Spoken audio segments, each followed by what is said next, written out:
Ready to experience the power of releasing what no longer serves you and awaken to a more beautiful, intentional way of life? You, my friend, are in the perfect place. Welcome to Above and Beyond Style. I'm your host, Maria DiLorenzo, and in 2019, I founded my brand to provide a unique, intuitive approach to personal styling and home editing for those ready to get clearer and experience personal freedom. With this podcast, I'll uncover key elements of where spirituality, psychology, and style intersect, revealing how you can make intentional choices to liberate yourself from clutter and live a clearer, lighter, joyful, authentic life. So let me ask you, are you ready to clear your closet and your living spaces to find your freedom? Then it's time. Come with me on this journey, and together we'll take your style above and beyond style. Hey everyone, welcome back to Above and Beyond Style. We are going to continue our conversation all about starting over. And this week I want to talk to you about the orientation toward the future. And maybe this is somewhat obvious because when you start over, you are very much oriented to what's coming next, what's unfolding. But it made me realize a few things about myself that I think are useful and hopefully maybe useful to you as well. I am somebody who actually enjoys looking back, like reviewing and replaying things. Maybe it's because I'm an air sign and I like to think about my life and what's unfolding. I sometimes openly will tease a bit about myself because I really can get lost in my own head. And especially because I live alone, I tend to do a lot of thinking about my thinking. So sometimes that's great and sometimes that's not so great. But we've already established that decisions are a big part of starting over. Sometimes you make brand new decisions and sometimes you repeat old ones, perhaps in new ways or applied to a new circumstance. But here's the thing about starting over that I don't think gets much airtime. You really have to orient yourself toward the present and future rather than the past. And for me, that just doesn't always come very naturally. My brain loves to review the past so that, scientifically speaking, it helps to keep me safe, protect me from harm, or walking towards something that isn't in my highest good. There are plenty of known experiences and evidence from the past about how things played out. And understandably, our brains will reference our past experiences to help us make informed decisions going forward. But my brain isn't just looking back at the past to keep me safe. I think it also likes to look back to maintain a part of my identity. When I'm anywhere conducive to open thinking time, like when you're in the shower or driving on the highway, or me, sometimes even when I'm on the treadmill, my brain loves to look back and review and replay. And sometimes I think I'm just a nostalgic person. I like to remember moments in time with various people. I actually really love to look at photos. And since I grew up before the digital age, I have a fair number of printed photo albums. And now in the digital age, thousands of snapshots in my Google albums. I like to look at pictures, sometimes to study what was captured in that moment on people's faces or what's in the background. I'm very much a visual person, so I enjoy the creative aspect of imagining myself back in that moment with those people experiencing those experiences. And I sometimes wonder if I'm like this because I'm the youngest of 3 children, and my memories tend to keep me connected to elements of my life that I just no longer inhabit. I like to look back in time because it helps me stay connected to people, kind of like my dad, who is no longer alive on this earthly plane. I like to look back, sometimes at the good and sometimes at the bad, because it reminds me of my whole story. I am not, just like you, a person who exists in just one moment in time. We are all the culmination of all the experiences that we've had, the people that we've met, and the places that we've been.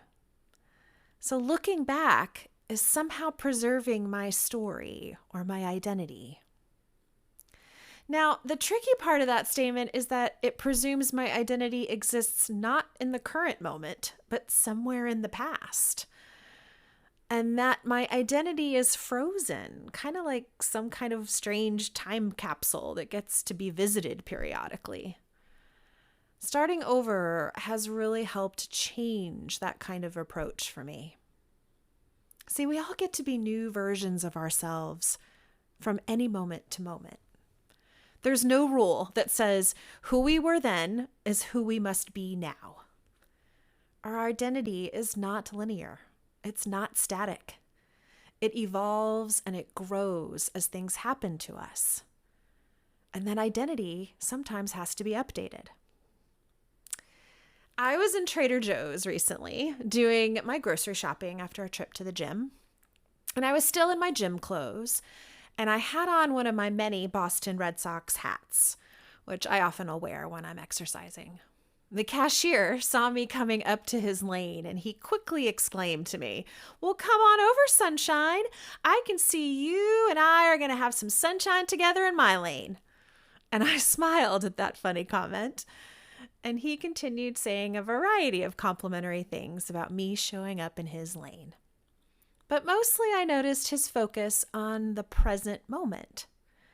I was sharing that I really appreciated his optimism, and he said immediately, "I'm just enjoying this day." And he named the specific day. And he was like, "We won't ever have a repeat of this exact day again. So I'm going to live it up and I'm going to appreciate it all." I nodded in agreement, contemplating the truth of that very simple statement. So we went on sharing a few comments here and there, and he said, "Well, tell me something good that's been going on for you this summer." So I said to him, "Well, I just moved here to Chapel Hill, and I'm really glad to be here now." And so naturally he asked, "Well, where did you move from?" And I told him Boston, Massachusetts, and he quickly revealed that he had spent many years of his life in the Boston area. Even his grandmother lives in Waltham, where I spent many years working at a local university. We exchanged all kinds of funny pieces of Boston life. He chuckled at my living in Brighton, like most Boston area students do at some point in their life, and then commented how I moved on up when I lived in Weston, which is also one of the wealthiest towns in Massachusetts. I always snicker at how people know that and wonder what he thought of me having lived there. He reminded me how women call their purses pocketbooks, and a water fountain there is called a bubbler. And then he told me as I was leaving, "I hope you have a wicked good day," which I laughed out loud at. I thanked him for the moments of nostalgia that he had offered me. So I went out to my car, I loaded my groceries, and I sat in the driver's seat, and tears immediately started to fall.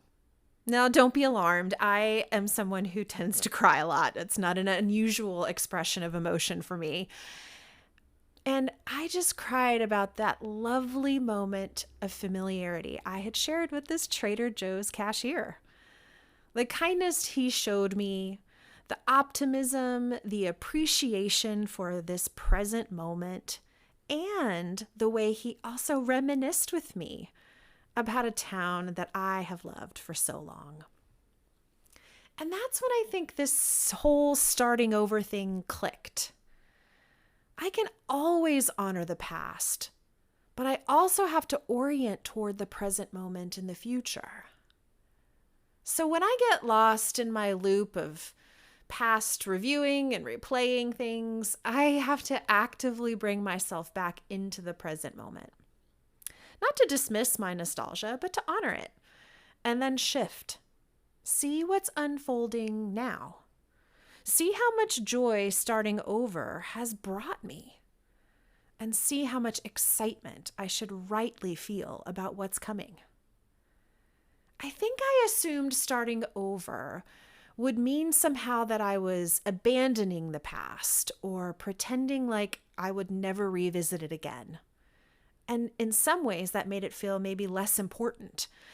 So my brain almost like goes into overdrive to overprotect those memories. I've learned now that I can always revisit any part of my past I want at any time, but I simply can't live there too long.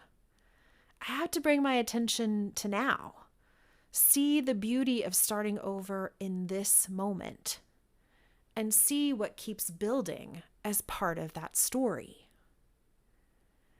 So I don't know that I'll stop being nostalgic or that I won't still want to look at pictures and reminisce and pretend and imagine to place myself back in that moment in time.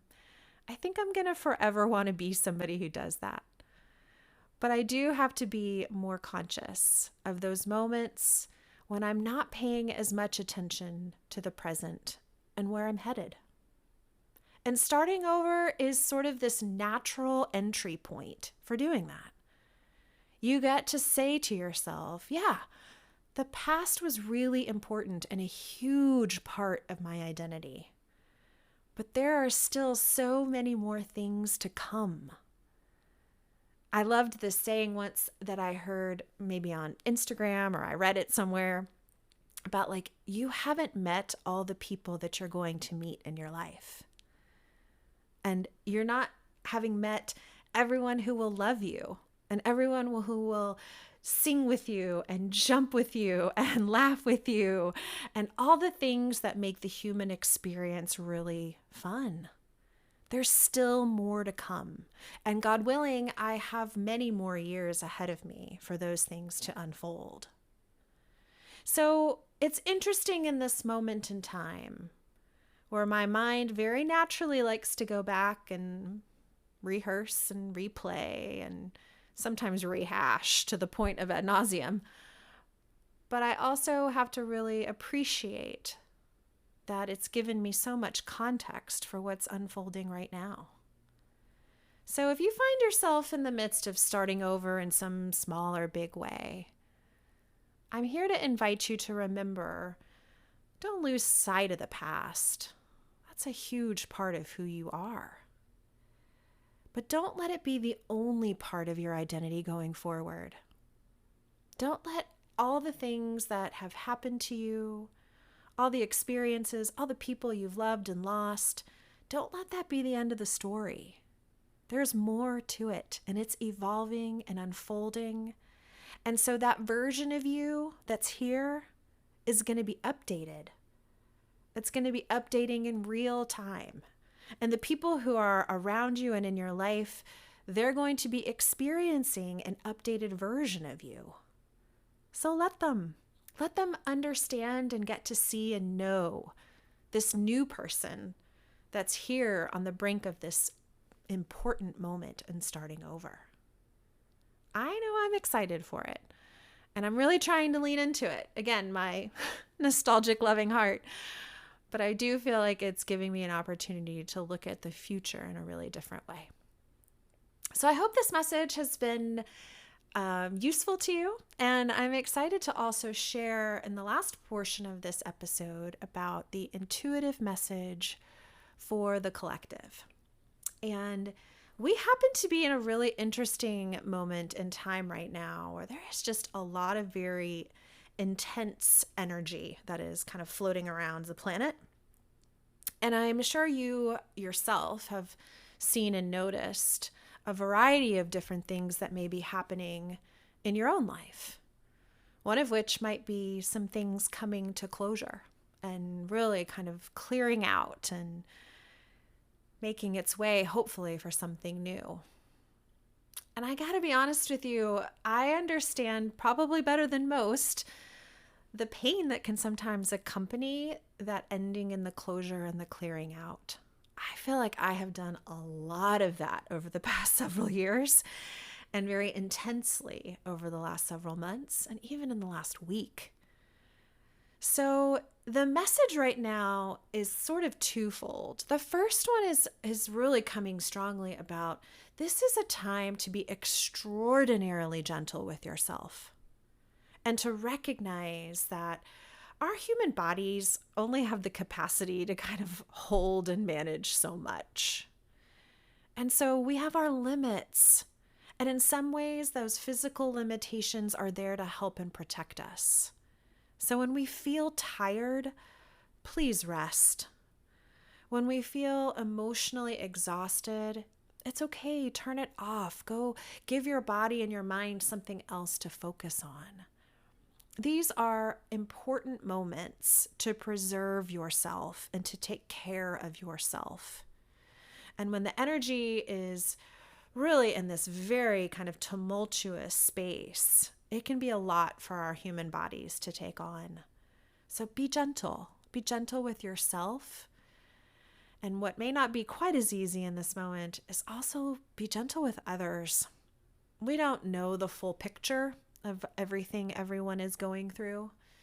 If you can imagine all the various endings and shifts that are happening in your own life, well, try to measure that exponentially then with all the other people that surround you, whether that be the two women on the treadmill down from you, the girl at the grocery store, the guy pumping his gas next to your loved one in your home. There's like a lot happening for people. And so in the same breath as I say, be gentle with yourself, I do feel like it's important in this kind of tumultuous time to be gentle with others. And the other piece of this message is really to allow what is being cleared out.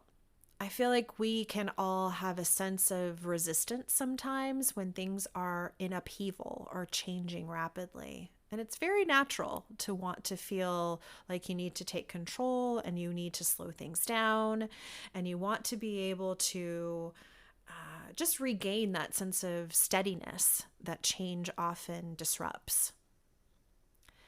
But I think in this moment of allowing kind of what is happening, there is a greater sense of surrender that can take over and can remind you and remind me that we're not alone in this. There are forces working on our behalf that are much greater than you and I. And so if things are shifting and changing in a particular direction or in a way that you didn't see coming or you couldn't have anticipated, try not to spend too much time in the figuring out why it's happening the way it's happening, and try to lean into a little bit more of that, like, well, okay, this is how it's unfolding. What is here for me now in this? So that allowing and that surrender might be opening you up to something you didn't even see coming because you were sort of focused in the other direction. So friends, let's be gentle. Let's be gentle with ourselves. Let's be gentle with others. And let's really try to practice allowing whatever is energetically shifting and changing and potentially ending for you, clearing out and making space and room for something. Let's practice letting it, and let's see what happens from that point forward. Thanks for joining me this week, and I very much look forward to catching up with you next time.